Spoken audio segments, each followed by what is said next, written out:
Çox sağ ol. Mixəylə dəmləmişəm, sən içdiyin kimi. Demək yadımdan çıxmayıb ha. Elə şeylər var ki, unutmaq olmur. Bu da həmənkidir. Hə, bunu sən mənə Moskvadan hədiyyə gətirmişdin. Gör neçə il keçib. Hələ də saxlamısan.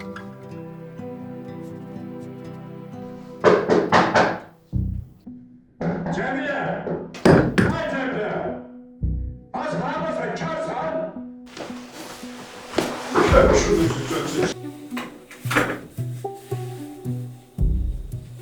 Seherden kapını dövürüm, haradasın? Karsan eşitmirsən? Gül kimi kentte dincəlirdim de gerek burnumdan tökesen her şeyi. Gerek telefonda kimse salmışsa çenenin altına. Cihangir müəllim.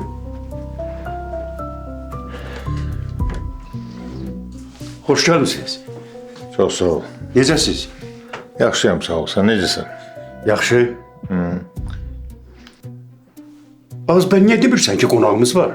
İmkan verdin ki, söz deyim. Nətərdir vəziyyət? Yaxşıyam sağ ol. Yaxşı olsun. Əyləşin.